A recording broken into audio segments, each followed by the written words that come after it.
Hello, sports fans, and welcome to Let Me Speak, the show that shares sports' biggest headlines explained, uninterrupted, and maybe a little audacious. I'm Joe Braverman, and today's topics we'll be discussing are Tampa Bay or Kansas City, who will become Super Bowl 55 champions, plus expectations for Jared Goff, Matthew Stafford, and their new squads, and is there really no defense being played in the NBA? It's episode 12 of Let Me Speak, and it starts right now.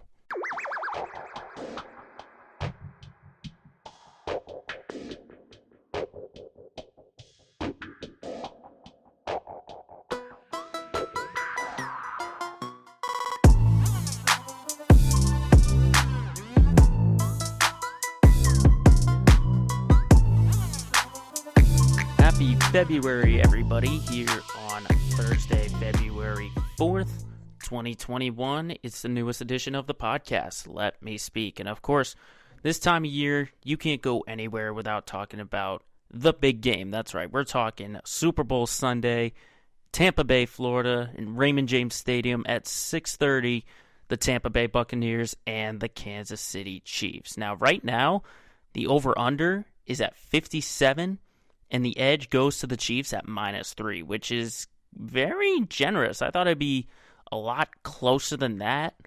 The over-under, I think, is such a flip of the coin. But I think this matchup is really like a 50-50. It's a pick 'em, to me, honestly, because you have two great offenses, two great teams, and both of them have the keys to win this game and hoist the Lombardi Trophy. And I'll start with Tampa, because I think the big thing that helps is not having to travel, okay? They're playing in their home stadium in Tampa.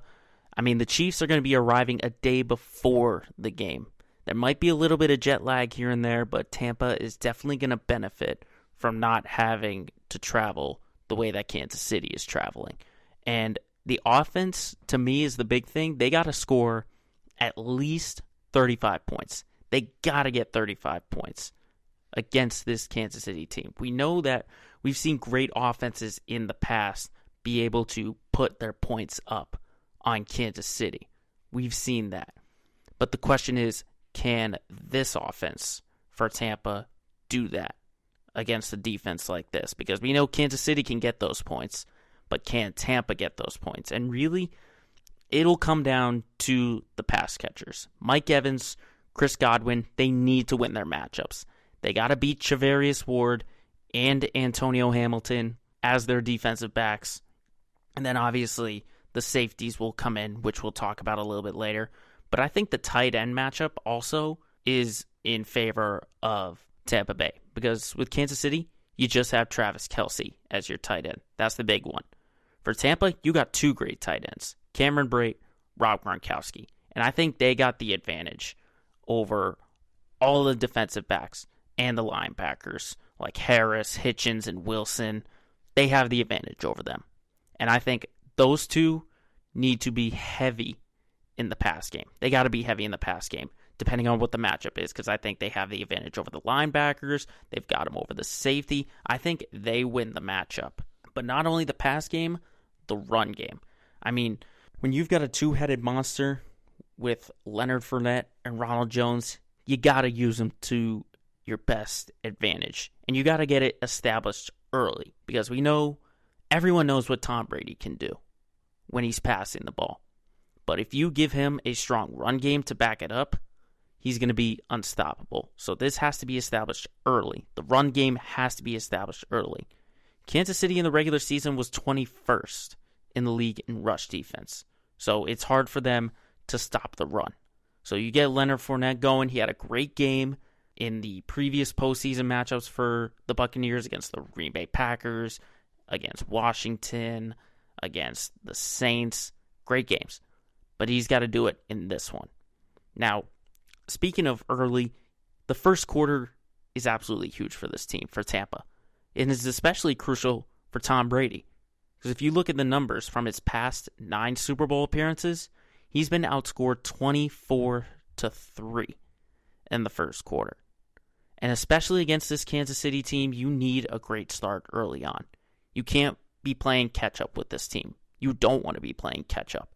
You got to get that lead early on. And not even the 9-0 lead that Buffalo had 2 weeks ago. You got to get a 2-touchdown, maybe a 3-touchdown lead, 3-possession lead. Because you can't do it with this Chiefs team. You can't have a slow start.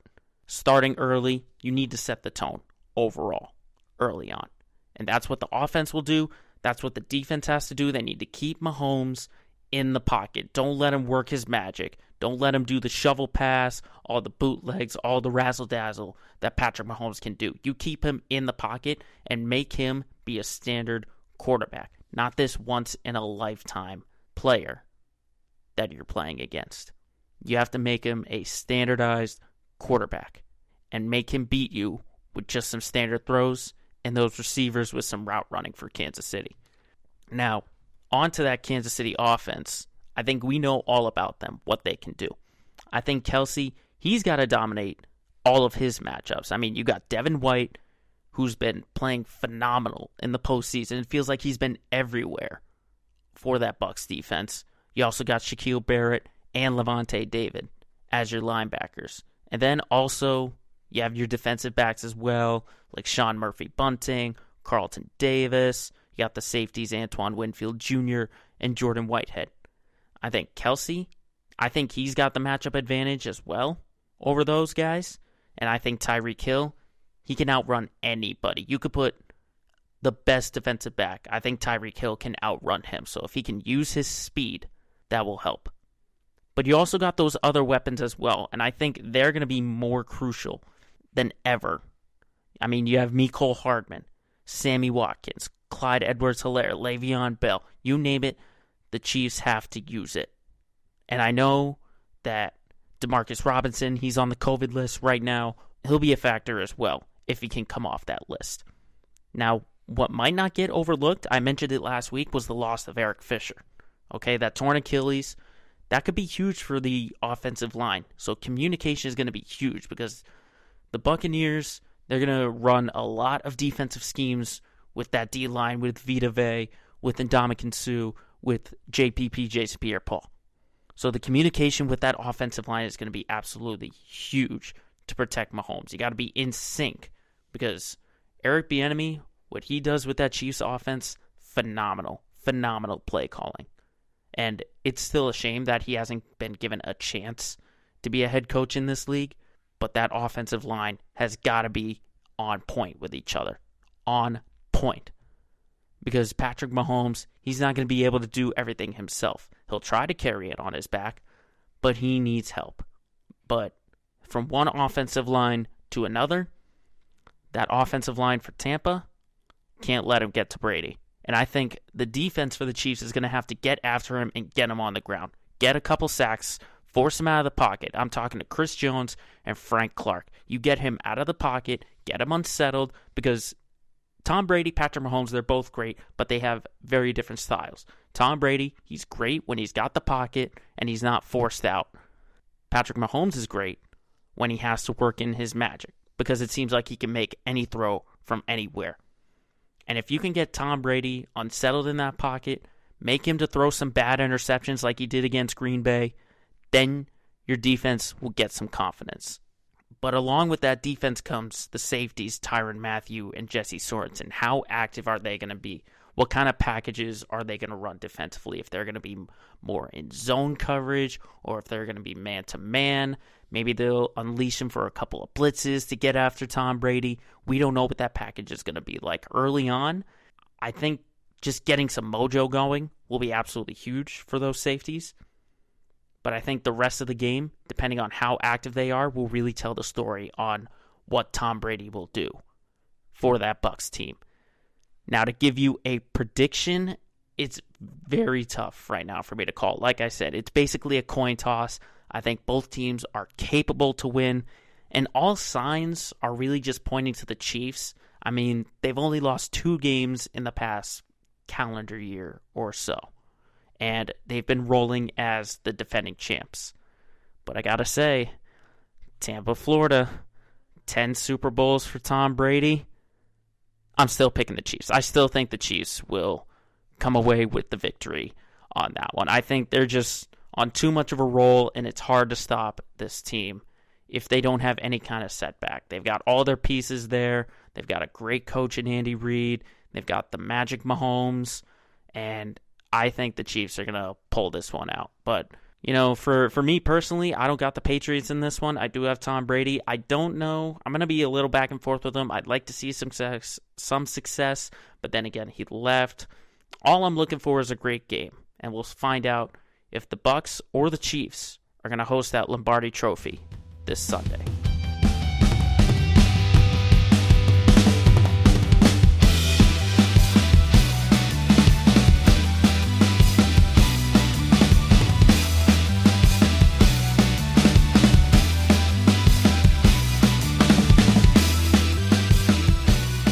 Now, in NFL news outside of the Super Bowl, we had our first big trade of the offseason, which is very soon for me to see a trade happen in the NFL offseason, but this was a big one. Obviously, it's been talked about, two quarterbacks who might be having unsettled positions in their original teams, and now they get to start all new. As the former number one picks were traded for each other, the Detroit Lions trading Matthew Stafford to the Los Angeles Rams for Jared Goff, a 2021 third-round pick, and a first-round pick in 22 and 23.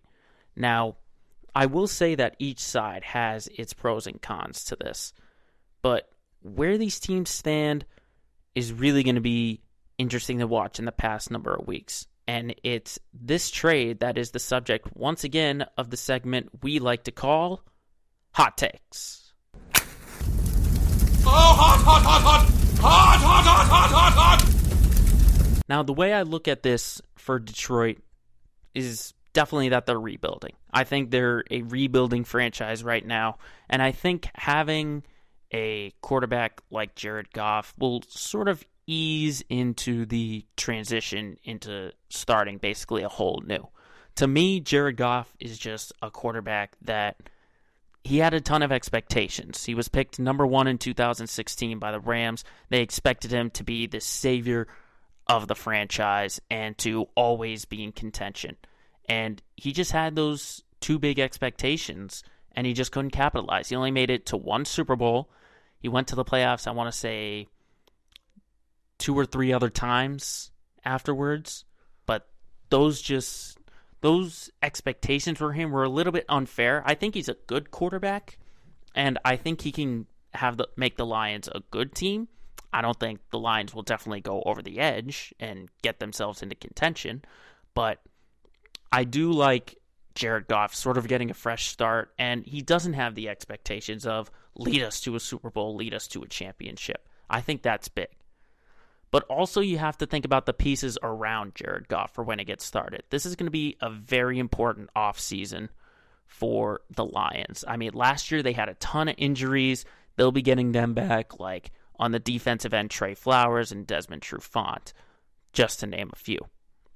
But the offseason has to be surrounded around helping get some weapons. You need solidified players that you can keep around for a number of years. Like some guys last year, like DeAndre Swift and TJ Hawkinson on offense, I think those are some untouchable pieces right there on the offensive end. And I think just getting a couple more weapons on that offense would be absolutely huge for this team. I think re-signing Kenny Golladay is absolutely big. He's established himself to be a good receiver, if not a number one, a steady number two. I know you have Marvin Jones Jr. in your offseason as well. I don't know if you can re-sign him. I think you could get someone else maybe for a cheaper price if Marvin Jones is looking for sort of a new start or a better chance to win since he's been around long enough. But I think loading up on offense and on defense is going to be absolutely huge. You need to get some young guys, especially in the draft. You get all these picks. You get an extra pick in the third round. You got the top 10 selection. I think reloading on offense and on defense is going to be absolutely crucial for this Lions, and it's going to tell me where they're going to go in the future. I think it's still going to be a couple years till people can start taking them seriously, whether they stick with Jared Goff or maybe they go for a quarterback in what's, I said last week, was a stacked class from trades, the draft, and free agency. We'll see if they go from there. Now, on the other side, for the Los Angeles Rams, initial thoughts on this trade is that they really just don't have a plan B with all these draft picks they've traded. Because we've seen the stat over and over and over that they haven't picked in the first round since selecting Jared Goff in 2016. They really don't have a future. And we're not going to treat Matthew Stafford like he's the next Patrick Mahomes or Aaron Rodgers. We're not going to do that. But I think he's a good enough quarterback that can make the Rams the NFC West favorites. I really think they do. Because I think Stafford has shown that consistency that Jared Goff hasn't. And he's a much capable quarterback. He's a great thrower. And he's just tough as nails. Tough as nails. So I really like Stafford surrounded with that number one defense from last year with Aaron Donald. You have Jalen Ramsey as your shutdown cornerback. I think maybe like one or two pieces on the defensive end here and there. I think they're going to be great. I still think they need one or two more pass catchers. I like what they have in the backfield with Cam Akers and Darrell Henderson Jr. I like those two at running back. I think Cooper Kupp and Robert Woods, I think they're good complementary pieces. I think they're a good number 2, number 3. I think you still need an established number 1. And then the tight end position, I'm firmly behind. I think they're solid at tight end with Tyler Higbee and Andrew Everett. I think they're really good there. But I think they just need maybe one or two more pass catchers because they gave up way too much. I mean, you're looking at a win now situation if you're the Rams. A win now. And you really, if you're going to go for a rebuild, you can't really do that because you gave up most of your picks. So you're hoping to find those diamonds in the rough. And I don't know if the Rams are going to be able to do that. Because, yeah, they're winning, and they've got, as far as the divisional round, but you still need to take that next step. You need to get past the Buccaneers, the Packers, the Seahawks, even in your own division. I think a lot of teams are going to get better in that NFC. And I don't know. I think the win now situation is good for the Rams. I think, like I said, they're favorites in the NFC West, and I think for good reason. I don't know if I can put them as the Super Bowl favorites coming out of the NFC.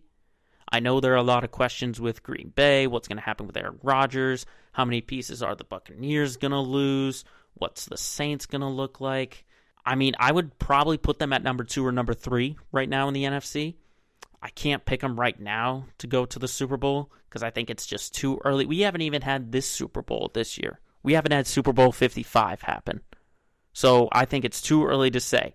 I like the move, Matt Stafford going to a contender like the Rams because he's finally got a defense behind him. And I think he's got enough weapons that have established themselves as being reliable. That to me. I think at this moment, the Rams, they won this trade. I think they gave up too much in terms of draft picks and that they don't have a future at this moment past, I think 2023 was the last number 1 pick that they gave up to Detroit. So if this thing doesn't work out in a minimum of 2 or 3 years, then you're screwed. The Rams are screwed if they somehow take a free fall and end up less than 500. They don't make the playoffs, but I don't think that's going to happen. I think the Rams will make the playoffs. I think the Lions still need a couple of years, but it's nice to see a very active offseason before the offseason even begins.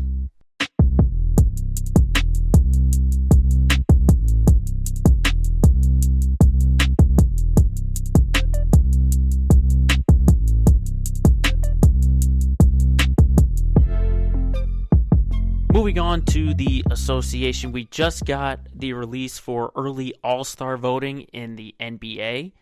And again, I'll say it over and over. Having an All-Star game and All-Star weekend, they solidified it. I think it's a bad idea. I think it's a really bad idea, especially in this pandemic. We're still not seeing the numbers where they want to be, the amount of vaccinations and all that.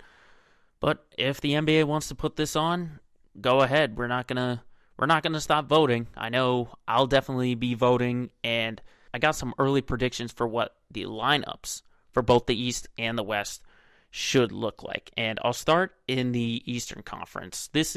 I know voting is going to show a little bit of bias for the fan favorites and all that, but I'm just looking at who's had the best seasons so far.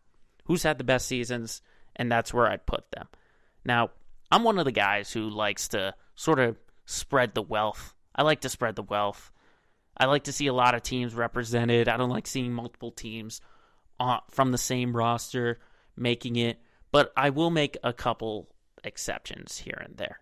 So in the starting lineup, who I've got right now, my first that I have in the backcourt is James Harden. I mean, averaging a double-double. I mentioned over and over again that if he doesn't make any kind of sacrifice, the Nets don't have a chance. And clearly he has made that sacrifice. He's taken away part of his scoring to become more of an assist guy. I mean, he's leading the league right now at almost 11 assists per game. I think the pieces around him are definitely expanding the game, and he has made that sacrifice, so I will reward him by putting him in the backcourt of the Eastern Conference. And I'd also put Jaylen Brown from the Celtics. I mean, almost 27 points a game. He's already the favorite for most improved player. You can't tell me one other guy that maybe has a chance to get in that backcourt. I mean, the Celtics are in the top 5 in the conference right now. And I reward winning. And that's why I think Jaylen Brown should be in that starting lineup. I mean, he went from 20 points a game to almost 27. You can't tell me that is deserving of a starting lineup job. I think it should. I think he should be in the backcourt with James Harden. Now, on the front court, I would put Kevin Durant from Brooklyn. I mean, I know he hasn't played in as many games, but I mean, he's averaging 31 for a Nets team that averages almost 120. And I know people say, oh, he's got Kyrie Irving and James Harden. If you're the leading scorer on that team, I think you've earned your way. He's definitely going to win Comeback Player of the Year. And the way he's playing basically makes you forget that he tore his Achilles a year and a half ago, which is a devastating injury, but you basically forgotten about it the way he's been playing. He's been playing out of his mind, and he's definitely Comeback Player of the Year. I don't care what happens. The other one in the front court, the Greek Freak, Giannis Antetokounmpo. I mean, it's basically automatic. 2-time reigning MVP. Numbers haven't even taken a dip. Averaging 27 and 11. There's no way, and I mean no way, that he doesn't get into the starting lineup. And then at center, I'm putting Joel Embiid. I think the process, averaging that double-double, I think he's an early top 3 MVP candidate. I really think he is. Because when you see him on the floor, he just takes the game into his own hands. He gets down in the post, he dominates. He gets behind the three-point line, he can make those shots this year. He gets to the free throw line as well. I mean, I like Joel Embiid. This is probably the best season of his career, and I would put him as the starting center on the East. Now, on the reserves, that's where it gets a little tricky for me because I have a lot of guys on my list that I believe should make it. And I had to narrow it down to 7. It was really tough, and I have a lot of guys on the outside looking in. But for right now, I would put Kyrie Irving from Brooklyn. I mean, 28 points a game. I know he hasn't played as many games to get himself in that league-leading category, but I think the fans will come around, they'll vote for him, and I think he'll start to pick up the slack from what he missed in the past couple of weeks. I would also put Jason Tatum on the list, making his second All-Star game. I mean, he just continues to make that jump every single year. Almost 27 points a game, his counterpart with Jaylen Brown. And those two both have to make it, whether it's the starting role or the reserve spot. I think they both should make it. Now, this one might be a little controversial. I put Trae Young in at guard. I mean, he's almost got a double-double with 27 points and 9 assists. But the Hawks are playing really good. They're in the playoff hunt right now, and I know a lot of things change day by day. But I think Trae Young, if he got voted in last year in the starting lineup, he should definitely make it this year off the bench because this Hawks team is better than the multiple years that Trae Young has been on. I mean, they're 6th in the conference right now. I know they're one game under 500, but they're playing really well. And another team that's playing well is Cleveland, and I feel like they should be represented. So I put in Andre Drummond. I put him in. I mean, come on. Almost 15 rebounds a game, leading the league for a Cavs team that's finally showing glimmers of hope and success. I would put Andre Drummond. It was tough between him and Colin Sexton. It really was. But I knew with the amount of great teams there were in this Eastern Conference, I had to give Cleveland some love. And so I put Andre Drummond because he's got the experience down low. I also wanted to give love to the Indiana Pacers. That's why I put in Domantas Sabonis to make his second All-Star team, averaging a double-double for a team that's sitting 5th right now. They're basically tied with the Celtics. They're 4 games back of the 76ers. But the Pacers are just a team that continue to get overlooked, and I know it's in their market because they're in Indianapolis, right in almost the middle of the country. But I think Sabonis, he's a great low presence. He's a great player for that Pacers team, definitely an untouchable, and I think he's shown himself that he's not a one-hit wonder. I think he should make his second All-Star team. Now, this one might be a little controversial, but I put Julius Randle from the New York Knicks because, I mean, he's having the best season of his career, averaging a double-double, and the Knicks are contending again. The Knicks are contenders. They're one spot out of that 8th spot in the playoffs. I mean, if the postseason were to end, they'd be in the play-in game right now. Let's give the New York Knicks some love, and let's get Julius Randle in his first All-Star game. Now, there might be one player that you're thinking, wait, he's averaging a league-best 35 points a game. How come he's not in there? Don't worry, he's in there. I put Bradley Beal in there. The only reason I struggled with it is because the Wizards are 5-13. They're second to last in the Eastern Conference. Second to last. So I can't reward Bradley Beal with getting into the starting lineup. I know he's putting in a lot of great numbers, but the Wizards just aren't playing well. That I just can't reward it. I mean, I'd love to put him and Russell Westbrook on the team because, I mean, Russ, he's almost averaging a triple-double. But again, they're just not winning. They're 5-13 from when we record today. I can't do it. I can only give it to one, and I'd have to give it to Bradley Beal. Now, Westbrook is one of the guys that I think just missed the cut. I've got a laundry list of players from the Eastern Conference that I think should make it and just missed the cut. I have Zach LaVine. I mean, again, this is just the source of Chicago not playing well. They're 8-12. I would love to see Zach LaVine. I know people argued that he should have made it last year, but I think the Bulls need to win some more games because I like to spread the load and I like to see success, which might be a little contradicting and an oxymoron. But I think Zach LaVine, he's a great player. Maybe in a couple more years, if the Bulls start winning some more games, we'll see him on that All-Star stage. I also have Gordon Hayward, who just missed the cut. The Hornets, yeah, they're sitting 8th right now, 10-12, but they're just starting to really find their groove. I really think it was really a toss-up for Andre Drummond and Cleveland. It was either between him or Hayward. I think Drummond just has the numbers right now. I know the offense isn't as great in Cleveland, but I think Gordon Hayward, he could easily be first on the list in terms of replacements if a guy gets hurt. I also have Chris Middleton. I think the Bucks should be rewarded for success, but you have so many weapons in the Eastern Conference. You got the big three in Brooklyn, the 2 guys from the Celtics, the Pacers, the Hawks, the Sixers. I mean, if the Bucks can get themselves back to the top of the Eastern Conference, I think then you could make a consideration for Chris Middleton. You also have Nikola Vucevic from Orlando. I think same thing with Zach LaVine. The Magic just aren't winning games.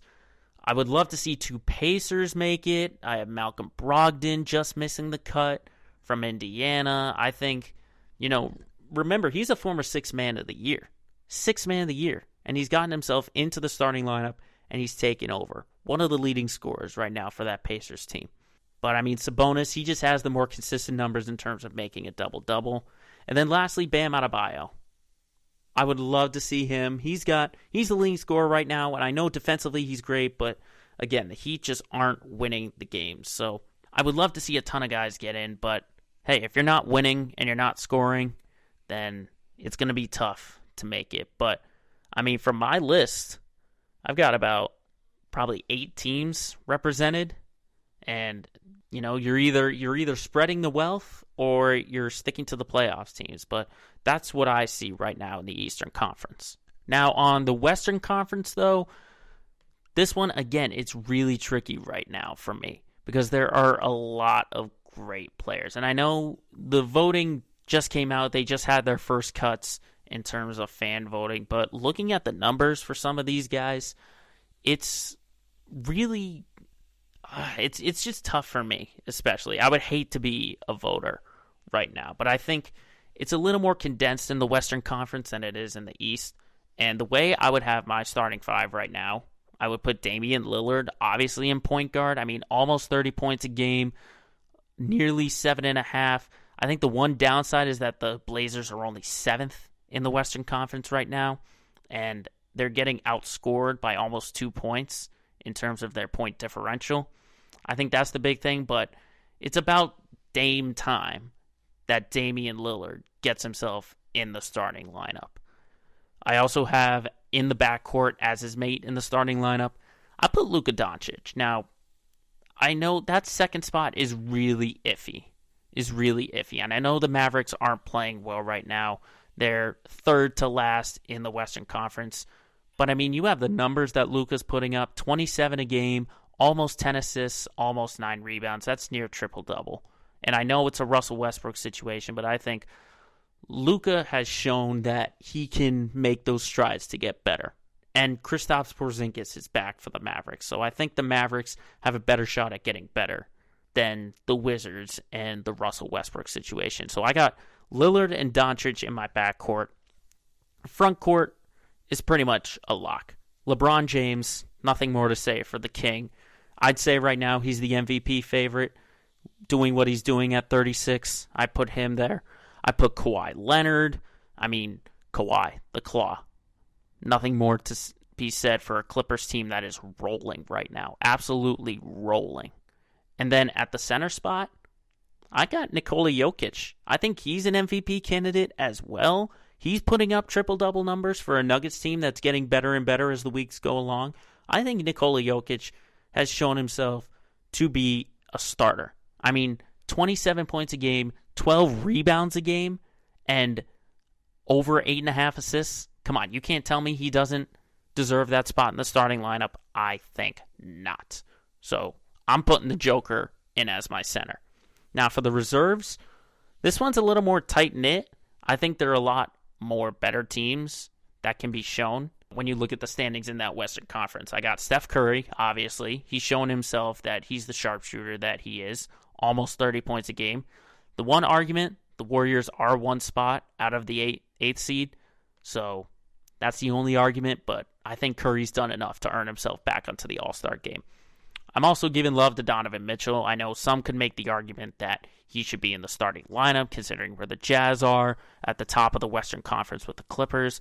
But I just think in terms of the numbers, I know Donovan Mitchell, he's averaging over 23 points a game. I just want to give... That's the thing for me, is that Luka's averaging the better numbers, so I put him in the lineup. But I do think Mitchell should be represented and get him on that All-Star team. And I also think his teammate Rudy Gobert should be on that team. I think if you are near the top of the Eastern Conference, if you have two guys who are in the top 5 in any kind of statistical category when it comes to points, rebounds, assists, anything like that, you got to get them on. And Gobert, they don't call him the Stifle Tower for no reason. Give me Rudy Gobert on that West bench for the reserves. You also got to throw in Anthony Davis as well. That's almost a gimme. He continues to put up some great numbers for the Lakers. And the same thing with Paul George from the Clippers. Those two LA guys, again, I'll say it. If you are in the top of the conference and you have two guys that are among league leaders, I'd say top 10 for points and then top 5 for rebound, top 10 for rebounds, or top 10 assists, I'll put him in there. Now, this one might be a little tricky because I want to give the Phoenix Suns some love. So I put in Devin Booker, right now the leading scorer for that team. I know the Suns are sitting right now at 6th, but I think they're a really good team and they're starting to hit their stride. So I wanted to get the Suns represented. I think DeAndre Ayton, I don't think he's got those consistent numbers in terms of scoring. And I think Chris Paul, he's kind of taken a step back. But the thing with Ayton is that he is averaging 14 and 13 right now for points and rebounds. But I just think Booker, he's the scorer on that team. And you got to get the scorer on the West Reserve squad. That's how I stand. And then the last one, I got to go with CJ McCollum for that last spot. I mean, 27 points a game. He's shown himself over and over. He just continues to get better. He continues to get better. And I know it's kind of controversial having the Trailblazers have 2 guys when they're the 7 spot right now. I mean, you got guys like the Nuggets who only have 1. The Grizzlies who are sitting 5th and don't even have 1. But I mean, they don't have the numbers yet. They just don't have the numbers yet. And I think CJ's putting up enough numbers where he deserves to get on that team. I mean, he's 5th in the West right now in points per game. 5th in the Western Conference. You tell me he can't go on the squad? I'm definitely put him in. Now, I had mentioned DeAndre Ayton. I think he's someone who just missed the cut for me. I also have DeMar DeRozan and Christian Wood, Zion Williamson, and Brandon Ingram. I think those are guys where if the team starts to get better, then I would definitely put them on the starting list. The one guy I feel bad, though, for is Karl Anthony Towns because this guy is so good. He could be an all-star every year of his career, but his team is just continuing to be in the cellar. Continuing to be in the cellar of the conference, and I wanted to put the Big Cat in, but I looked at the standings. I saw the Timberwolves sitting in last place right now, not only in the Western Conference, but in the entire league, tied there with the Detroit Pistons. But that's how I saw it. I wish I could have put them in, but just the team's not doing well. I think DeMar DeRozan, Christian Wood, and DeAndre Ayton, they have a better chance of making it than the other 3 that I mentioned, Zion, Ingram, and the Big Cat. But, the results only got released after the first set of voting. Things can definitely change when it comes to round 2 of releasing All-Star voting.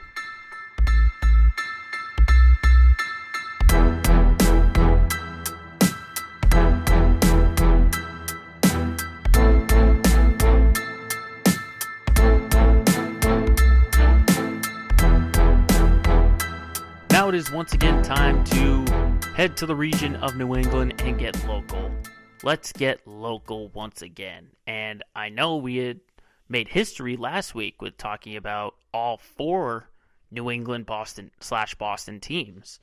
But we're going to only go to 3 because obviously a lot of people have their impressions on the Super Bowl and their former quarterback Tom Brady. But we'll talk about that next week when we get to what fans think about the former Patriots team and how the Patriots maybe should think. But the big story dominating Boston is the retirement of one Dustin Pedroia. That's right, the former Red Sox second baseman announced his retirement at 37. He just had those knee issues that he could not get over, and you feel bad for the guy because I think he's one of the greatest Red Sox players of all time. I mean, he's a 4-time All-Star, 3-time World Series champion, 4-time Gold Glove winner, the AL MVP in 2008, the Rookie of the Year in 2007, a career average just a shade under 300.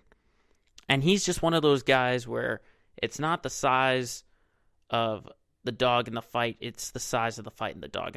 And Pedroia, he just defied all logics. I mean, once he got into that championship year in 2007, fans just grew into him and loved him because he played every game like it was his last. I mean, that quick hop, he would lay it out on the line if they were winning 16-0 or losing 16-0. That's what made him a fan favorite, is that he gave it his all on every single play. There were no days off for when he was out there.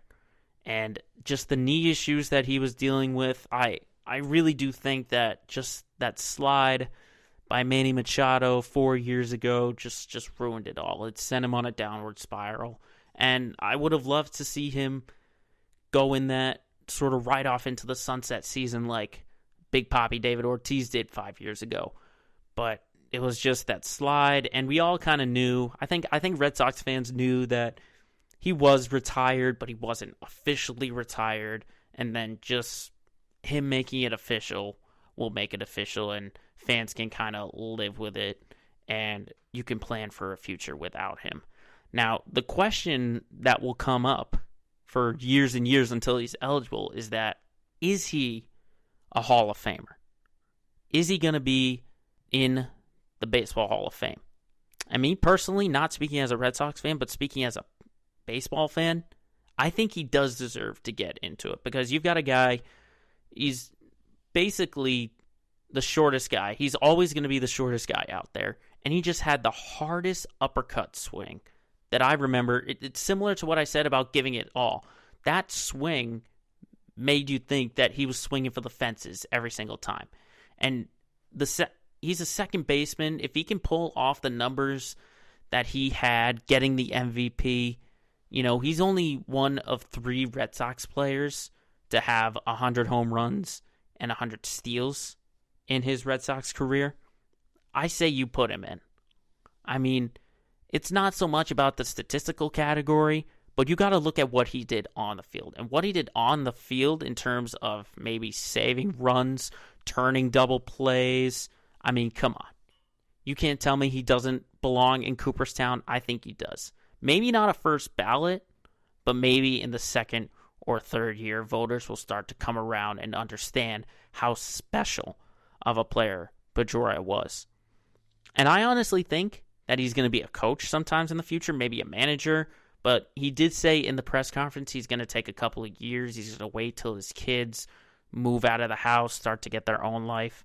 But I mean, he's a tremendous leader in that clubhouse. It would be surprising to me if he never becomes a manager or any kind of coach. But we salute Dustin Pedroia on an incredible career with the Boston Red Sox. And he was part of a lot of great teams that had tremendous roles. And another team that's on a tremendous roll right now is the Bruins. I mean, what a game last night in Philadelphia. I honestly think they just blew it in that second and third period, that first half of the third period, I should say.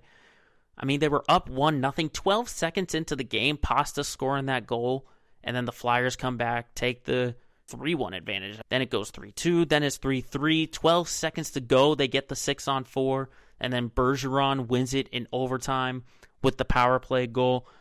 I really do think that it was just more about the Flyers making mistakes and the Bruins able to capitalize on that. So it was great to watch, but I'm not fully set in stone just yet. I know it's early and they look good, but I mean, it's just good to see Pastrnak back in the lineup. It looks like him getting back on the ice has rejuvenated the team, picking up that hat trick last night and forming this big 3, which what they call I believe it's called the Dream Line with him, Bergeron, and Marchand.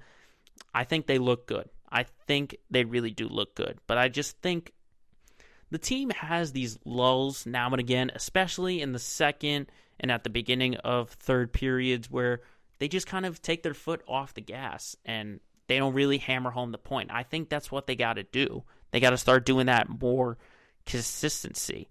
I mean, they couldn't clear the puck, and they were turning over the puck in the worst possible end of the ice, which is your own defensive end, and they just lost focus. Now, they did get bailed out by Bergeron's game winner and the Flyers making a ton of mistakes, but you got to keep going. You got to win in regulation. You can't be forcing these to overtimes and shootouts. I mean, you got to put the hammer home. You got to win in regulation. And I know a win is a win. It'll get you 2 points, but think about the amount of teams you're keeping their hopes alive by giving them 1 point or giving them 2 points. You got to win in regulation. And it's going to be tough for the Bruins because they are rolling and they had their 2 games against Buffalo postponed, so you don't want to see them stopping any kind of action. But I think as good as this team looks, I think there's still room for improvement. Still room for improvement, especially on the defensive end. Like they were saying last night, a lot of young defenders. Only Kevin Miller is the only veteran at 33 years old. I think Coyle, Carlo, a lot of these guys, they're young and they'll start to get the experience. But I do have a lot more confidence in the Bruins than I did at the beginning of the year. They still need some things to work on, but I like the position that they're in. Now, another team that isn't in a great position is the Celtics. Now, they're currently on the West Coast right now. They just finished off playing the Sacramento Kings. But I want to go back to last Saturday when I talked about their matchup against the Lakers. And I said that this team should be encouraged if they can keep it close and they can stay competitive. And not only that, but they had a Daniel Tice putback away from beating the defending champions.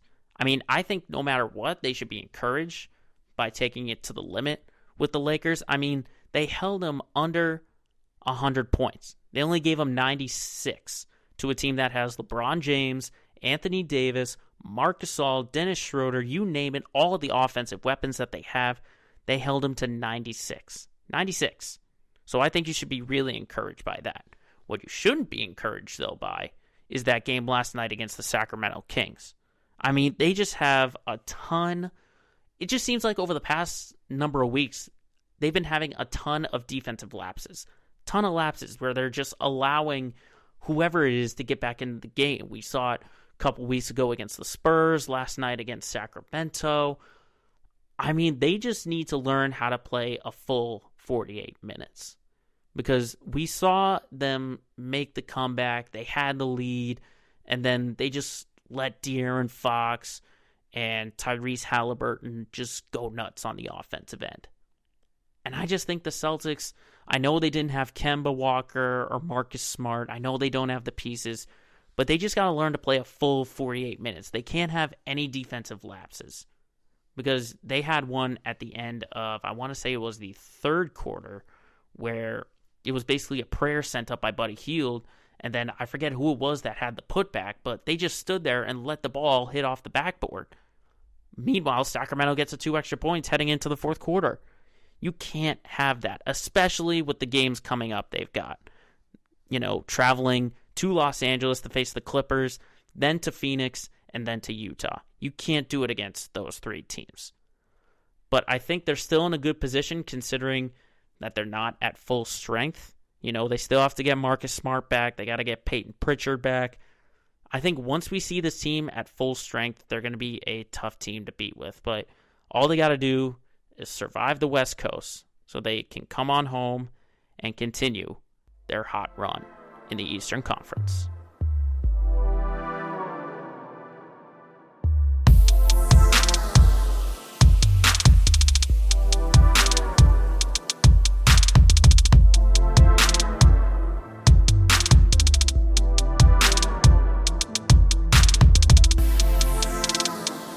So now to wrap up our show, it's our return to the LOL head scratcher moment of the week. We took a week off last week to talk a little bit of Supercross, but we are back to look at the guys and girls who maybe said or did some things that make you scratch your head and have a little chuckle at it. So for this week, the head scratcher LOL moment of the week goes to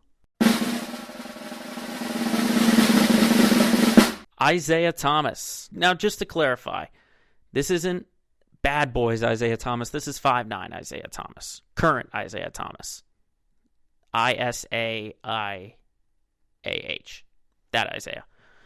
And he had some comments a few days ago that talked about really a lack of defense in the NBA. He sent out a tweet after the Brooklyn Nets win over the Clippers, 121-119. And Isaiah Thomas said, and quote, "Who plays defense in the NBA? Nobody. You can't with how the game is called. It's an offensive game." Now, the first reaction I would say is, IT, you are exactly right. You are exactly right. I mean, look at the numbers offensively in this league. The league points per game average has increased each of the last 10 seasons. Okay? And just think of the numbers like this in terms of defense. In the 2012-2013 campaign, the leading defense in opponents' points per game were the Memphis Grizzlies, who allowed just over 89. In this season so far, the leading opponent's points per game is the Lakers, who are allowing 104 per game. 104 compared to 89 almost 8 years ago. 8 years ago. Now, I will say that it's the three-pointer that's really changed things in terms of offense, and that basically everyone shoots the three-pointer now. If you don't have a three-point shot, then you're basically not going to be in the league anymore. And I understand that. But at the same time, it's like you'd think there'd be some kind of effort going into these defenses. And I firmly believe that Steph Curry and James Harden, they're at the center of this because those guys barely play any defense, and they rely on their offensive talent and their team's offensive production to win them games. And in Steph Curry's mind, or in Steph Curry's case, win championships. But I mean, even like the All-Star game. Remember when the All-Star game was fun to watch? Because guys actually put some effort into it. I mean, since 2014, there have been over 300 points total from both the East and West, or whoever's team it is, in 6 of the last 7 All-Star games. I understand, like, it's an exhibition and a fun little thing, but at least try. At least understand that you're in a business of entertainment. Okay? You're in an entertainment league. And while you can be fun, the All-Star game, it's a privilege. It's a luxury. Okay? You've played well enough to earn a chance to play with and against the league's best. So you can't just walk into that weekend and say, oh, let's have fun. I'm not even going to play. It's absolutely ridiculous. And I love the old NBA better before things changed in 2014. I liked it where there weren't fouls called every minute and guys weren't complaining left and right about getting fouled. I mean, I understand the guys in this league today are more skilled and athletic. They can shoot the ball, they can run faster, they're stronger.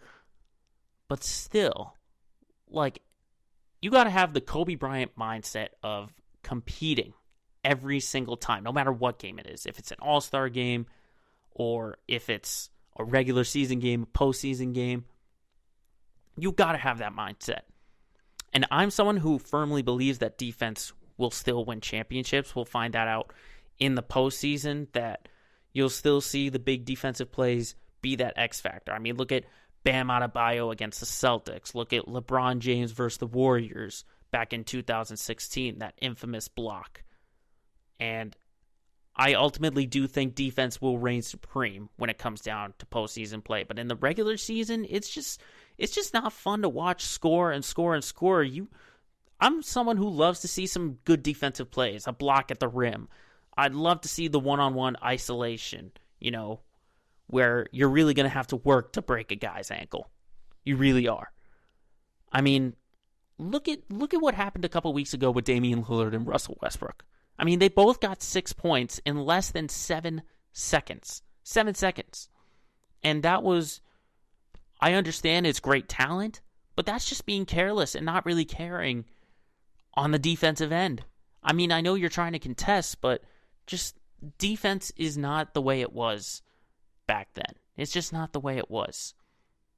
Now, the other part of me also says, Isaiah Thomas, you're 5'9", and your lack of defense, maybe it might not be the right guy saying it. I mean, you might have a guy like a Tim Duncan or a Bill Russell or a Shaq or a Charles Barkley. If they say something about defense, then maybe more people would listen. But IT, you're only 5'9", and you're criticizing defense.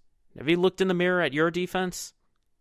Okay? I understand it's not your fault because you're 5'9", but come on. You can't be telling me about defense. And, it could just be frustration that he feels like he should be in the league. And I think he should be in the league. I think he should be playing for a team. He should be getting some significant bench minutes. But also, probably you're not the right person to be talking about defense. All right? Because you're a scorer. You're a shooter. You're a great playmaker. You're not a defender. So maybe just back up a little bit on defense and making those comments.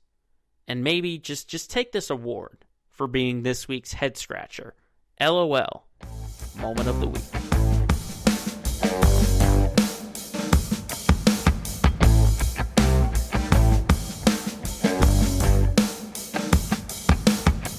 So that will wrap up another edition of Let Me Speak. Thank you very much for watching and for listening. And remember, if you've got something you got to get off your chest, just let the whole world know. Shut up and let me speak.